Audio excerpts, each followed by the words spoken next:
하늘에 계신 우리 아버지, 지난밤 봄비를 내려주시고 그 가운데 저희들 깊은 잠자게 하여 주시고 이 아침 성령의 이끄심으로 말씀 앞에 나오게 하여 주시니 감사합니다. 이 시간 하영반 장로님께서 주님의 말씀을 대언하실 때 성령 충만케 하여 주셔서 예수 그리스도를 잘 나타내게 하여 주시며 듣는 우리 모두는 그 예수님을 만나는 귀한 시간 되게 하여 주시옵소서.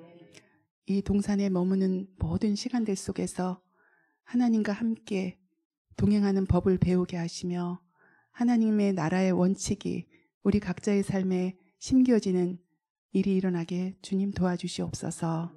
이제 말씀을 듣겠사오니 우리의 시선을 믿음의 주여 또 온전케 하시는 주님께 고정시켜 주시기를 간구하오며 사랑의 예수님의 이름으로 감사하며 기도드립니다. 아멘.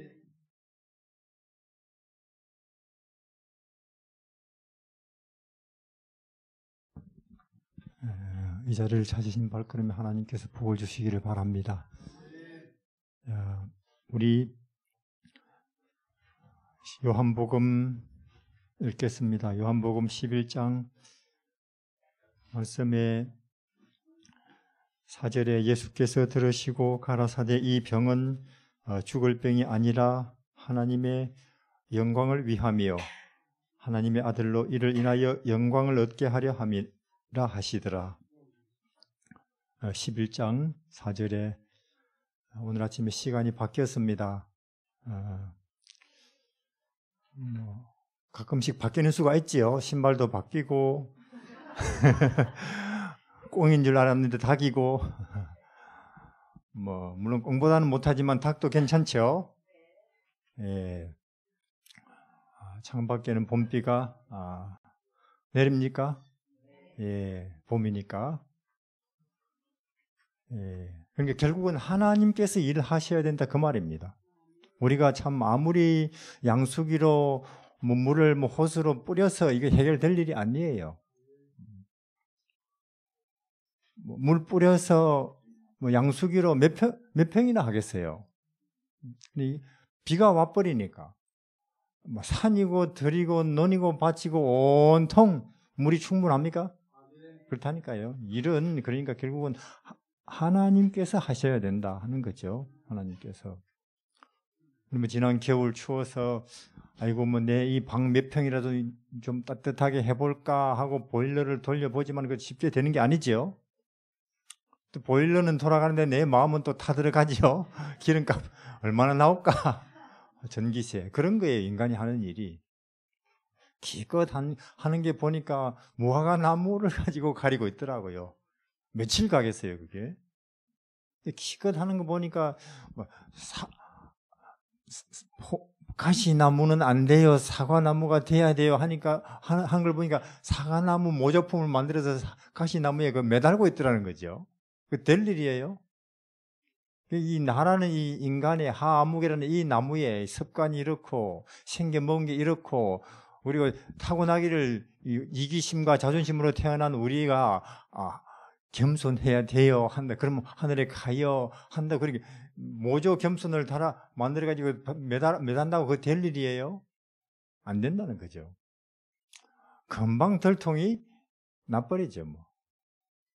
그래서 일은 하나님께서 결국 하셔야 된다 하는 겁니다. 나 자신도 인류 전체도. 그래서 이 봄비가 와버리니까 온통 산이고 들이고 논이고 밭이고 물이 넉넉합니까? 인간이 못하는 거예요. 정치 안 되는 것이고. 그래서 자꾸 내가 뭘 어떻게 해보려고 하는 생각 접으시기를 바랍니다. 내 마음속에 예수님 들어와서 하시기를 바랍니다. 그분이 일하시게, 그분이. 그럼 되니까. 사자굴이든지 용광로든지 혹은 적군이 10만 명이고 우리는 3명밖에 안 된다고 해도 예수님이 일하시면 된다니까요. 내 마음속에 그분이 들어오셔서 일하시도록 우리 안에 그렇게 하시면 된다는 거죠. 그래서 저는 뭐 제가 이번 주 내내 하는 이야기를 굳이 제목을 붙이라고 한다면은 뻔한 이야기. 예. 예, 봄이면 따뜻하고 겨울은 추워요. 안 먹으면 배고프고 먹으면 그렇게 힘이 나요. 난로 옆에 가까이 가면 따뜻하고 멀어지면 추워집니다. 이 뻔한 이야기 아니에요? 이 뻔한 이야기. 길로 가면 안전하고 길을 벗어나면 충돌이고 뻔한 이야기 아니에요? 예. 그래서 제가 이번 주 내내 하는 이야기 제목을 굳이 붙이자면 당연한 이야기. 저 사람은 왜 뻔한 이야기를 자꾸 하지? 먹고 살려면 밥 먹어야 된다는 거 뻔한 이야기 아니에요? 그건 안 먹으면 안 된다는 거예요. 지 아무리 박사라도, 영양학 박사라도 안 먹으면. 그래서 예수님이 하신 말씀, 내가 길이다, 진리다, 생명이다. 나를 먹으면 그대들이 밥을 먹으면 그들의 몸이 배부른 것처럼 그대들이 나를 먹으면 그대들의 마음이 배부를 것이다. 평안으로, 희망으로. 그 말이죠. 그 이야기를 계속 하는 거예요. 내가 길이다. 그러니까 그대들의 마음이 나라는 길을 왔다 갔다 하면은 충돌, 사고 안 난다. 자동차가 길을 벗어나면 어떻게 됩니까? 바로 추락하거나 굴러 떨어진다. 충돌해버린다. 너무나 뻔한 이야기 아니에요? 왜 그대와 나 사이에 다툼이 생깁니까? 우리 마음이 어느 틈에 예수님을 벗어났다 그 말이죠? 자존심을 부려버린다 그 말이죠? 저 친구는 틀렸고 내가 알았다는 걸 증명해야지 그런 행동을 그런 말을 한다 그 말이죠? 그건 예수님 길을 벗어난 거예요. 그분은 뭡니까? 오른쪽을 맞으면 왼쪽을 돌려대라. 속옷을 달라 하면은 뭐까지 주라고요? 겉옷까지도 주라. 저 친구가 내 욕을 한다. 그럼 당신 내 나쁜 거 그거밖에 몰라요. 몇 개 더 알려드릴까요? 그렇게 나가라. 그거 하는데 교인들이 그걸 안 한다 그 말이에요. 그래 광화문에 가서 싸운다 그 말이에요. 광화문에 가서. 우리 참 기독교인으로서 부끄럽습니다. 내 교회 다녀요 말하기가 요새 오히려 주저됩니다. 교회 다닌다는 말하기가. 이거 뭐 자업자득이죠. 자초한 거예요, 우리 기독교인들이. 그것도 지도자들이 앞장서서. 하나님께서 이 오해받고 혹은 세상 사람들이 한심하게 지금 인식되고 있는 기독교를 하나님께서 친히 바로 잡으시겠죠? 마치 봄 가뭄에 시달리는 농가밭을 하나님께서 비를 내려서 해결하시듯이 내 마음에도 하나님이 직접 하실 거예요. 직접. 그러니까 왜 이리 힘드냐? 왜 이리 안 되냐? 낙심 마시기를 바랍니다. 그분이 하실 것이다. 소망 가운데. 그래서 그 예수님이 내 마음속에서 일하게 하시기를 바랍니다. 그렇게 그 결과로 생기는 온유함이 인내 혹은 희망이 진짜 열매죠. 아무리 이를 악물어 보십시오. 그는 쳐주지 않습니다. 하나님께서. 그는 우리 여기 요한복음 11장 4절에 예수께서 들으시고 가라사대 이 병은 죽을 병이 아니라 하나님의 영광을 위함이요 또 하나님의 아들로 이를 인하여 영광을 얻게 하려 함이라 하시더라. 암은 죽을 병이 아닙니다. 고혈압, 당뇨병은 죽을 병이 아니에요. 이 병은 죽을 병이 아니라 그 말입니다. 그럼 뭐가 죽을 병이냐? 안 믿는 게 죽을 병이죠. 자존심 부리는 게 죽을 병이죠. 욕심을 부리고 남을 아니 곱게 보고 잘난 체하고 남보다 내가 더 많이 가져야지 인정받아야지 이런 게 죽을 병이죠. 이런 게. 근데 우리는 일을 멀쩡히 하다가도 어느 날 몸이 좀 약간 이상해서 병원에 가서 진단을 받아보니까 의사가 암인데요. 그러면 하늘이 노래지죠. 그리고 하던 일 다 스톱하고 치료에 전념합니까? 그런다고요. 하는 일 그만두고. 왜? 아이고 내가 죽는갑다. 죽을 병이 걸렸네 하면서. 그러나 우리가 아이고 내 마음속에 아직도 욕심이 있네, 이기심이 있네, 자존심이 있네, 이거야말로 죽을 병이지. 공부보다도 직장보다도 회사보다도 농사보다도 이거 고치는 게 제일 지금 급선무지하고 떡수업하고 이런 데 오는 사람 봤습니까? 없어요. 우리가 그만큼 육체라 그 말이에요. 그만큼. 하나님의 아들이 하늘에서 내려와서 아무리 목치게 가르쳐도 살리는 것은 영이요 육은 무익하니라. 보이는 것은 잠깐이요 보이지 않는 것이 영원함이라. 사람이 떡으로 되는 게 아니고 영혼으로 마음으로 되는 것이라. 아무리 그 하나님의 아들이 와서 이야기를 해도 저 뭔 소린고 그러고 하고 있는 거예요. 그 사람이 누구냐? 교인들이에요. 교인들 뿐만 아니라 교회 지도자들이에요. 뭐 허구한 성경 끼고 사는 그 사람들.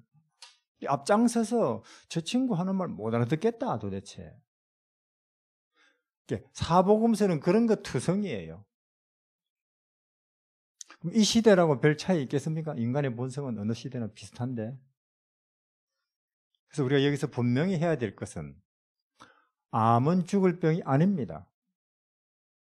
고혈압, 당뇨, 심장병 이런 거 죽을 병이 아니라 그 말이에요. 진짜로 죽을 병은 뭐냐? 욕심이다. 이기심이고 자존심이고. 이 세상이 이렇게 전쟁이 일어나고 싸우고 다투는 이유는 암 때문이 아니고 이기심 때문입니까? 나라끼리 혹은 개인도. 그게 죽을 병이고 그게 참말로 나를, 이 시대를 고통스럽게 하는 거죠. 그럼 암은 뭐 삼성병원도 있고 여기도 있고 이런 저런 데 있는데 서로 뭐 잘 치료한다고 난린데 참말로 우리를 고통스럽게 하다가 인생이 힘들게 하다가 결국 우리를 죽음으로 몰고 가는 이 죄라고 하는, 자존심이라고 하는, 이기심이라고 하는 이 병은 누가 고칩니까? 예수님이 그걸 위해서 오셨다 그 말이에요. 이게 예수님이 그걸 치료하러 오셨다니까요. 그래서 병든 자 있으면 내게로 오라 그 말입니다. 병든 자들이 의사를 찾지 않느냐? 마찬가지로 그대들이 내 마음은 심각한 죽을 병에 걸렸다고 인정한다면 나를 찾아오라 그 말이에요. 예수님께서 꼭 암 걸려야 말고 내 마음에 이기심이 있다, 자존심이 있고 인정받으려고 한다. 아니, 내가 교회 안에서도 자리를 탐하고 있네. 그러면 누구한테로 가라고요? 예수님한테로. 왜? 그분이 그런 병 전문 치료 의사시니까. 그럼 오늘 진짜로 예수님이 그런 병을 치료하시는가 한번 봅시다. 여기 한 장면을. 자, 요한복음 13장에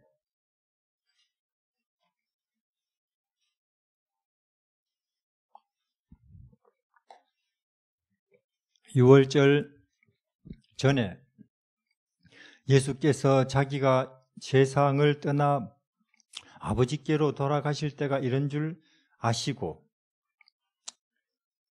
세상에 있는 자기 사람들을 사랑하시되 끝까지 사랑하시니라. 끝까지 사랑하리라 결심하시기를 바랍니다. 지가 나한테 하는 거 봐가면서 그런 생각하지 마시기를 바랍니다. 그가 누구든지 끝까지 이해하리라. 끝까지 그를 위해서 기도하리라. 끝까지 사랑하리라 결심하시기를 바랍니다. 웬만하면 돌아서지 말고 끝까지. 그게 예수님 길에 있는 사람들의 심사입니다. 끝까지. 그럼 언제까지입니까? 죽을 때까지. 마귀가 벌써 시몬의 아들 가롯 유다 마음에 예수님을 팔려는 생각을 넣었더니 저녁 먹는 중 예수는 아버지께서 모든 것을 자기 손에 맡기신 것과 또 자기가 아버지께로부터 오셨다가 하나님께로 돌아가실 것을 아시고 저녁 잡수시던 자리에서 일어나 겉옷을 벗고 수건을 가져다가 허리에 두르시고 이에 대야에 물을 담아 제자들의 발을 씻기시고 그 두르신 수건으로 씻기기를 시작하여. 자, 이거는 2000년 전에 목요일 저녁입니다. 그렇습니까? 이제 6월절 전야죠. 젊은이 13명이 다락방에 모였어요. 한참 먹는 젊은이죠. 뱃놈들도 많죠. 얼마나 덩치들이 크고 많이 먹던지. 그래서 갈릴리 어부들과 거기 출신 13명하고 그들의 선생님은 또 누구냐? 목수예요. 그 건장한 젊은이 13명이 다락방에 모였는데 밥상은 차려져 있어요. 벌써. 그렇죠? 있는데 배는 고픈데 먹어야겠는데 그 6월절 그 저녁 식사는 그 당시 그 나라 풍습으로는 그 발을 씻어야 먹어요. 발 안 씻고 먹으면 이게 그 전 관습에 이제 벗어나는 거죠. 근데 그 발을 씻어 주는 걸 누가 하느냐면 종이 해요. 그 당시. 근데 그 자리에 종이 없다 그 말이에요. 시대의 소망에 보면 이 장이 종의 종이라고 나옵니다. 읽어보셨습니까? 종의 종. 아니 나도 종이 필요할 뿐만 아니라 종도 종이 필요한가 봐요. 물론 그들끼리도 전도할 때 혹은 다른 사람을 대접할 때 구도자들을 돌볼 때는 열심히 오세요, 여기 앉으세요, 제가 갖다 드리겠습니다, 봉사했겠습니까? 기꺼이 종이 되려고 우리가 그렇듯이. 근데 저거들끼리만 남았어요. 저거들끼리만 남았을 때는 아무도 종 노릇을 하려고 안 하는 거예요. 꼭 우리하고 같지요? 저거들끼리. 그래서 하나님의 종들이, 일꾼들이 모였을 때는 또 그들을 위한 일꾼이 필요하구나. 그들 밑에서 뒤치다거리 할 사람들이 필요하구나. 이 동네 얼마나 좋아요. 저는 그런 분들 속에 있는 게 얼마나 영광스러운지. 여러분들의 종일 뿐만 아니라 우리끼리 있을 때도 서로 종노릇 하려고 하는 이 동네 분들이 위대해요. 이런 분들이 모여 있는 곳이에요. 여기가. 근데 이 자리에는 없어요. 배는 고픈데 먹어야겠는데 발은 씻어야 되는데 아무도 그 발을 씻어줄 사람이 그 자리에 없다 그 말이에요. 분위기 어색합니다. 예수님은 이렇게 이제 둘러보고 있습니다. 아무도 안 움직이는 거예요.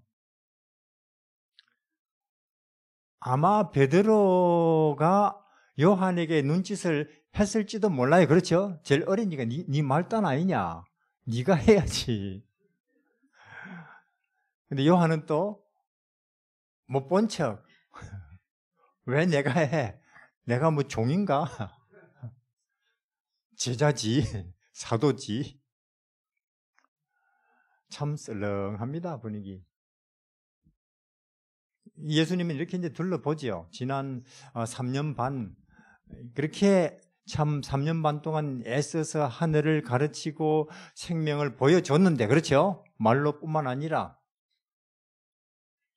행동으로 낮아지는 것이 높아지고, 주는 것이 받는 것이고, 섬기는 것이 높은 사람이고, 이 땅 아니고 하늘을 지난 3년 반 동안 보여줬는데, 죽는 것이 사는 것이고 하는 것을 3년 내내 말로뿐만 아니라 실제로 행동으로 부지런히 가르치고 보여주셨는데, 이제 이 친구들이 잘 배웠나 안 배웠나, 이거 기말고사예요. 그렇죠? 근데 보니까 하나도 모르는 것 같아요, 이 친구들이. 하나도. 참 실망스럽기 짝이 없는 장면이 아닐 수 없습니다. 제 말은 뭐냐? 내가 이 정도 압니다. 기별을 구약에 대해서 신약에 대해서 내가 장로입니다. 3대입니다. 4대입니다. 우리는 그런 말 할 필요가 없다. 그 말이에요. 그런 것들은. 계속 이야기하고 있는 거지 내 마음속에 내 가슴속에 예수의 심장이 뛰고 있느냐 그 말이에요. 하늘의 정신이 나를 지배하고 있느냐. 영원 빛의 세계에서 온 것이. 근데 보니까 하나도 모르는 것 같아. 이제 시간도 없는데 내일 모레면 십자가에 죽으셔야 되고 이제 하늘에 가셔야 되는데 이 친구들이 남아서 하늘을 진리를 빛을 사람들에게 알려주고 보여줘야 되는데 하나도 모르고 있는 것 같아요. 하나도. 시간도 없는데. 근데 우리 예수님의 사전에는 실망이라는 단어가 없죠? 낙심이라는. 그래서 예수님이 결심하시는 것입니다. 안 되겠다. 내가 이 친구들 다 잊어버렸는데 이 친구들이 절대로 잊어버리지 못하도록 진리를 하늘을 완전히 이제는 아예 여기다가 새겨버려야 되겠다. 이해하시겠죠? 진리를. 예수님은 결심을 하시고 이제 그걸 행동으로 옮기시는 장면이에요. 뭐냐? 이렇게 하시는 거예요. 보니까 이분이 이제 어떻게 하시느냐면은 수건을 걸고 한 손에는 대야를 가지시고 맞습니까? 오시는 거예요. 그리고는 이 제자들 발 앞에 엎드려서 이분이 발을 씻으시는 거예요. 선생님이, 하나님이. 제자들 발 앞에서. 한 명 그것도. 봤지? 내가 한 명 씻어주니까 너들끼리 해. 그것도 한 명 다 차례차례로. 그것도 누구부터요? 유다부터. 지금 예수님을 팔아먹으려고 계획을 세우고 있는 유다부터 이제 씻으시는 거예요. 이 장면을 그들은 보고 충격을 받았습니다. 부끄럽기 짝이 없어요. 아이고, 아니, 왜 우리가 이렇게 멍청했지? 우리가 미쳤네. 내가 인간도 아니지. 그런 생각이 들기 시작하는 거예요. 부끄럽기 짝이 없고. 조금 전만 해도 그들의 마음속에는 자존심이 도사리고 있었죠. 왜 내가 나를 낮춰? 왜 내가 종이 돼? 근데 그것이 이와 같은 예수님의 한 행동을 보면서 부끄럽기 짝이 없고 구애스럽고 우리는 인간도 아닌지 그런 생각까지 들기 시작하는 거예요. 그래서 이 사건 물론 이것도 엄청난 사건이지만은 이것도 제자들은 머릿속에서 이날 이후로 영원히 그들의 머릿속에서 이 장면을 지울 수가 없어요. 우리는 요새 디지털 시대라고 그럽니까? 저는 이 진리가 예수님을 가르치는 교회들이 제발 좀 이제 예수님을 디지털로 좀 나타내시면 좋겠어요. 계속 교린이 신학인이 알 듯 모를 듯한 용어를 써가면서 이야기해봤자 그게 그거고. 백문이 불여 일견이라고 봐야. 저는 그런 이야기가 있습니다. 사람은 90% 이상의 정보를 결국은 딱 보는 걸로 받아들인대요. 그 딱 보고는. 감각으로 느낌으로 아무리 설명 잘해도 그건 5%에서 10% 이상이 잘 안 된대요. 진짜로 중요하고 우리 마음에 감동을 주는 것은. 그래서 그 예수님의 제자들, 베드로, 요한, 야고보, 그들은 더 이상 이 장면을 머릿속에서 지울 수가 없다니까요. 저그들 선생님이. 나중에는 선생님인 줄 알았는데 선지자쯤 되는 줄 알았는데 나중에 오순절 회는 그가 누구였다는 걸 알았습니다. 그들이 신이었구나. 여체 동안 천지 만물을 말씀으로 간단히 만들어버렸어요. 홍해를 쪼개버린다니까요. 홍해를 두부 쪼개듯이. 그런 존재가 어디 있습니까? 신의 산을 뿌리채 흔들면서 십계명을 돌에 그냥 손가락으로 쓰시던 분이에요. 구름 기둥, 불 기둥 가운데서 이스라엘을 40년 동안 사막에서 이끄시던 그분이었구나. 우리가 3년 반 동안 함께 길을 걸었고 잠을 잤고 밥을 먹고 나중에는 우리 발을 씻어주신 분이 그분이었구나 하는 것을 그들이 알았을 때 머리끝이 서는 거예요. 그리고 더 이상 이 세상에 뭐 국회의원이니 대통령이니 금메달이니 저 사람 참 유명한 아무 관심이 없는 거예요. 워낙 압도적인 하나님의 퍼포먼스입니까 이게? 그런 거죠. 그래서 그들은 더 이상 이 사건, 이 장면을 그들은 머릿속에서 지울 수가 없습니다. 여러분들 이것이 진리를 복음을 마음에 새긴다는 뜻입니다. 돌에 아무리 써봤자 돌에 써봤자 물론 종이에 쓰면은 뭐 지워질 수도 있고 누가 찢어버릴 수 있죠. 그래서 안 되겠다. 돌에 쓰자. 하나님 사랑, 이웃 사랑, 섬기는 것이 위대하다. 돌에 썼죠? 써봤자 뭐 해요? 돌에 써도 그거 안 보는데 잊어버리고. 그래서 하나님께서 안 되겠다.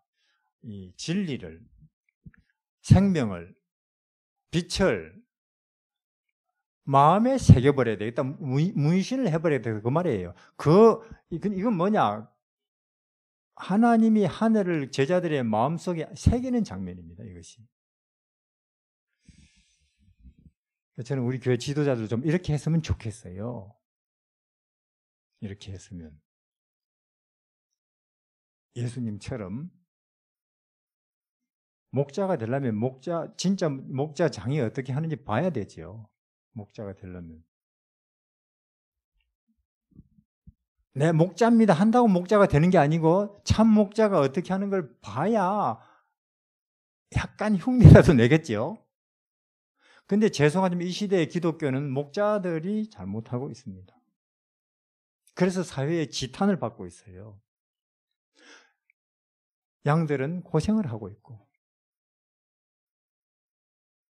그래서 물론 이 장면 또 어마어마한 장면이지만 이거보다 더 엄청난 장면이 이제는 내일 모레 있을 거죠. 십자가가 있어요. 아직 카드가 하나 더. 물론 우리는 그래요.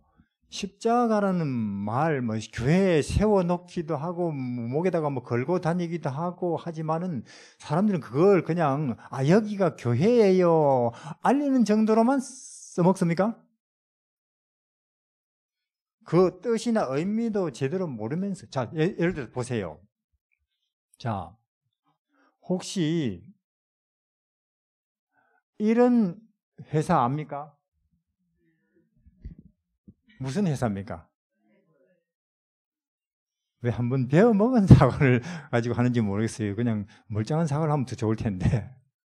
그러면 우리가 예를 들어서 네, 이 회사 잘 압니다. 잘 알아요. 뭔데요? 이 회사 자동차 정말 좋아요. 그렇게 말하면 그 사람 애플 알아요, 몰라요? 이 회사는 스마트폰 만드는 회사예요. 마찬가지로 우리가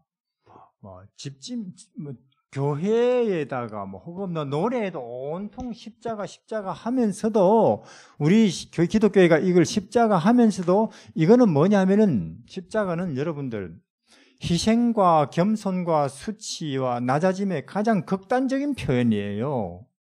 베들레헴도 엄청난 것이지만 그것이 극도로 높아진 표현이 이거라 그 말이에요. 생명, 낮아지는 것이다.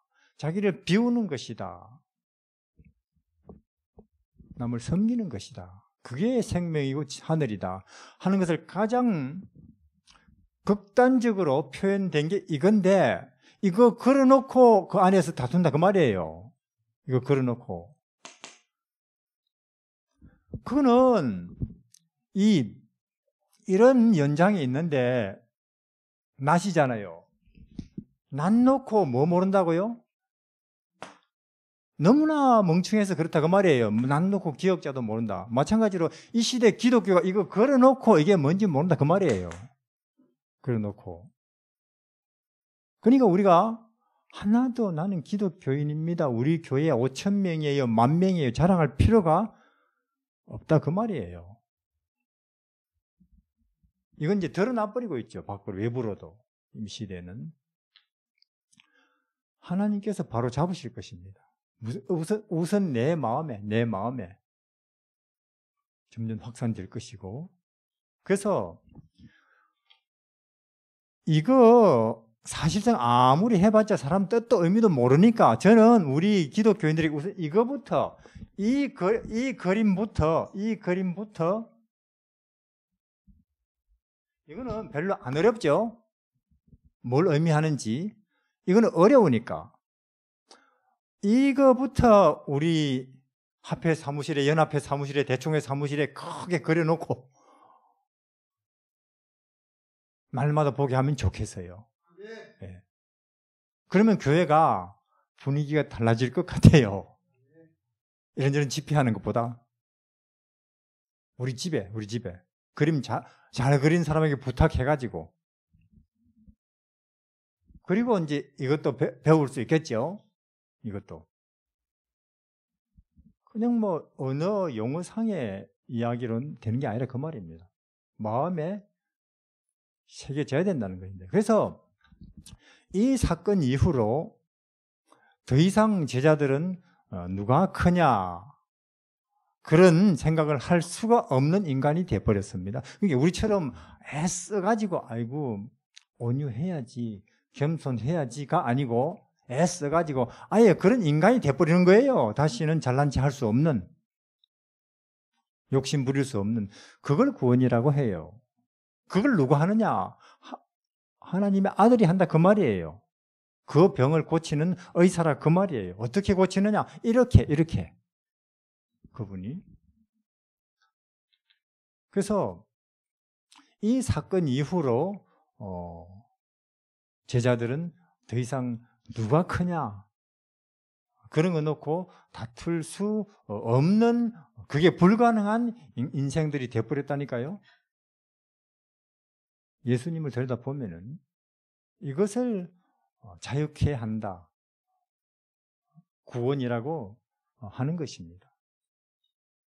근데 자, 이 행위는 뭐냐 하면은 우리가 시편 보면은 24편에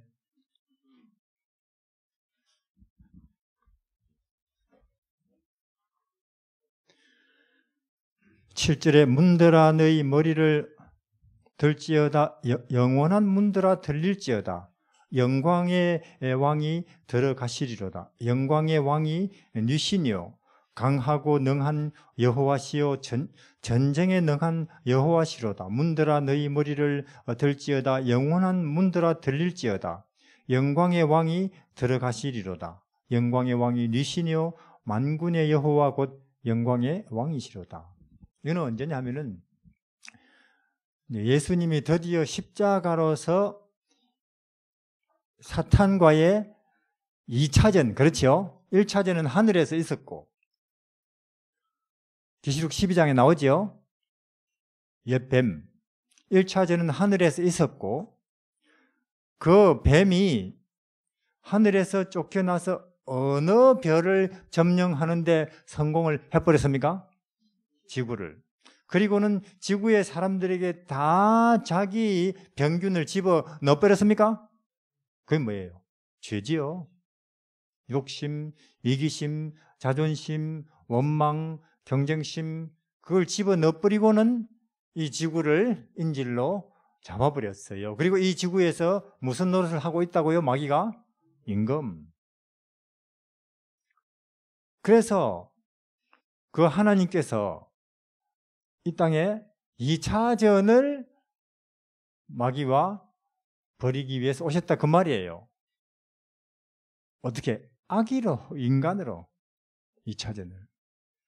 그 2차전 역시도 여기서 우리 하나님의 결정적인 승리로 끝났습니까? 다 이루었다 하는 거예요. 근데 그 승리의 가장 결정적이고도 영광스러운 그 승리의 장면이 묘하죠? 우리 일반적인 승리의 장면하고 틀리죠? 진리의 모습이라서 그래요. 네. 생명의 승리는 그런 식입니다. 그래서 언제는 2차전도 승리로 거두시고 하늘로 가실 때 그때 노래예요.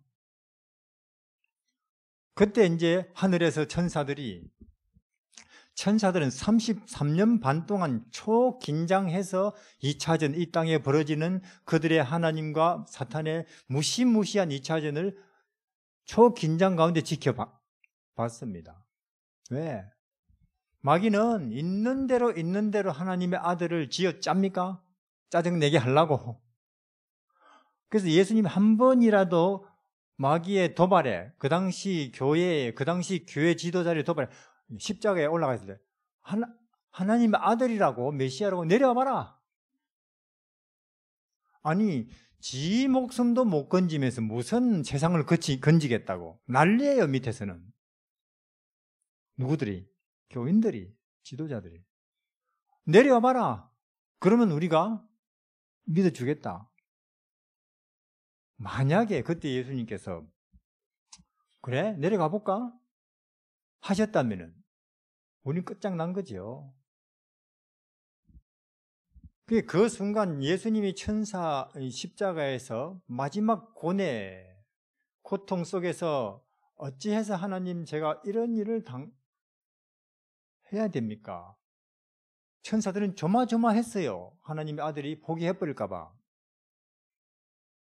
이 땅에서 나를 구원하기 위해서 하나님과 마귀 사이에 무섭고 맹렬한 전쟁이 진행되고 있는데 우리 당사자들은 하나도 그것에 대해서 긴장 안 하고 신경도 안 쓰고 제3자는 초긴장하고 그만큼 우리는 눈이 멀었다 그 말이에요.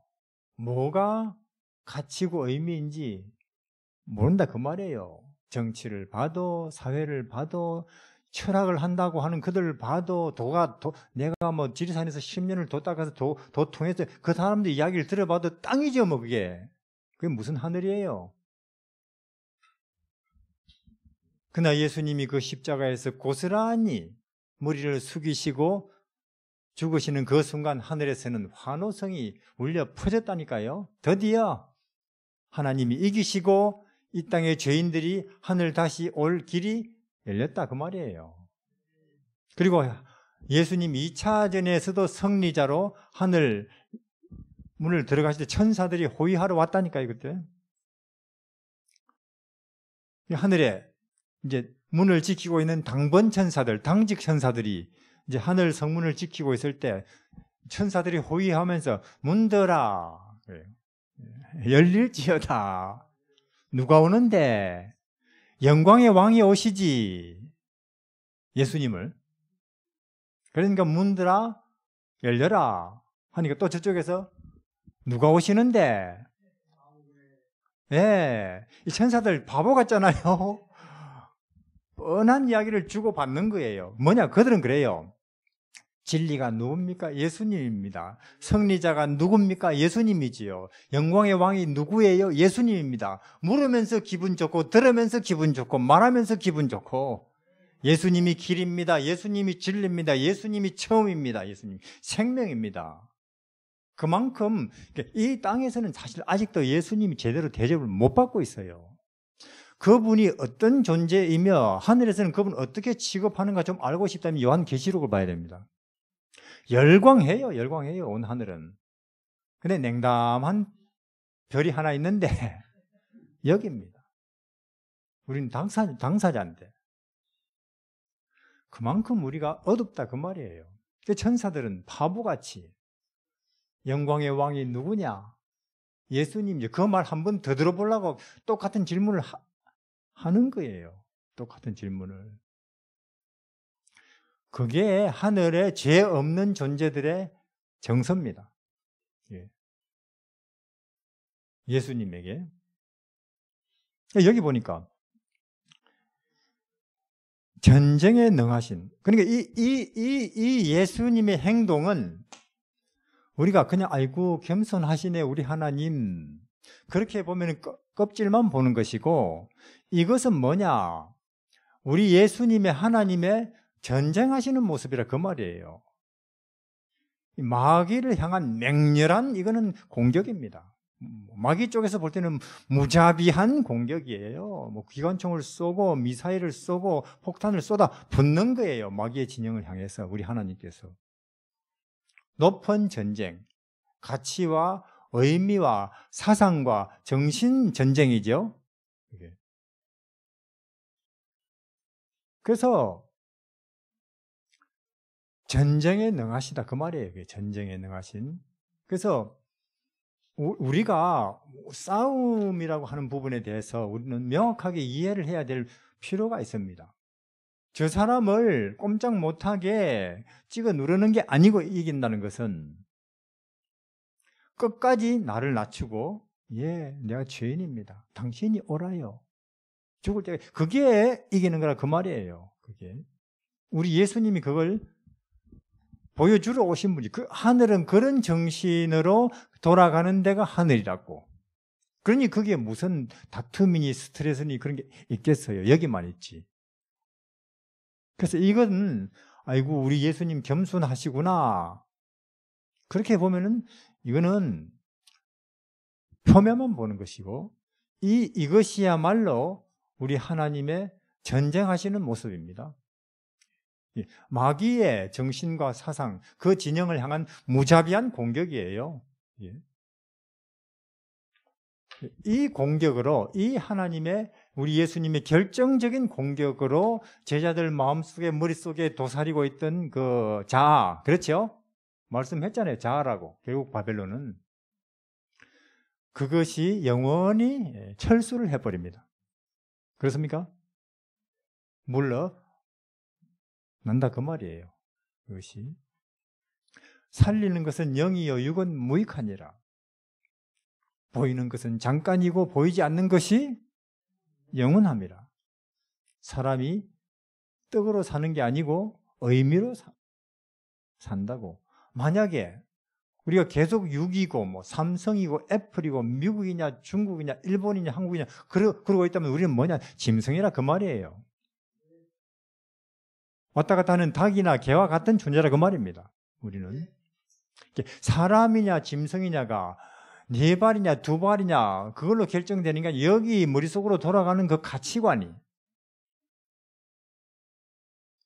보이는 것이고 육이고 물질이고 감각이라면 그건 짐승이에요. 우리가 진리나 정신이나 가치, 의미를 추구한다면 그게 비로소 인간이고, 근데 이 시대는 마귀가 압도적으로 인간들을 짐승 만들고 있습니까? 계시록 13장에 보면은 다 짐승 된다고 했어요. 보면은 마귀가 이 시대 사람들 다 짐승 만든다고. 결국은 사람들이 지하철을 타보세요. 옆에 인간이라면은 노인이 탔다. 어서 오세요. 이 자리에 해야 되는 거예요. 인간이라면은. 근데 앉든지 말든지 눈길도 한 번 안 보고 이러고 있어요. 그건 짐승이에요. 이 시대가 계시록 13장에 큰 자나 작은 자나 가난한 자나 부자나 배운 자나 안 배운 자 심리를 교회 다니나 안 다니나 다 짐승으로 만든다고 했죠. 짐승을 따라가는 짐승이, 물론 그래서 착한 짐승도 짐승이에요. 닭도 짐승이에요. 꼭 뭐 어르렁거려야 짐승입니까? 그러니까 이 예수 그리스도 어린 양의 농명책에 그 이름이 기록되지 아니한 모든 사람은 짐승을 따른다고 되어 있죠. 계시록 13장에 어린 양의 농명책. 그러니까 예수님의 칭호가 몇 가지 있습니다. 임마누엘도 있고 미가엘도 있고 여호와 이레도 있고 있는데, 요한계시록에는 주로 예수님을 뭘로 칭한다고요? 어린 양. 예수님, 어린 양으로 예수님을 칭할 때는 예수님의 어떤 면을 부각시킵니까? 희생당하는, 죽임을 당하고 고난당하는 그런 예수님을 부각시킬 때는 어린 양이라는 용어를 씁니다. 맞죠? 그러니까 그런 스스로 낮추고 희생당하고 남을 섬기는 그 예수 정신에 따라가지 않는 모든 사람들은 뭐 된다고요? 요한계시록에? 짐승된다. 이 교회에 그 이름이 올라가 있다고 생명책에 올라간 거 아니에요. 어린 양의 정신에 동화되어가지 않는 사람들은 다 짐승되는 것을 피할 수가 없다는 것입니다.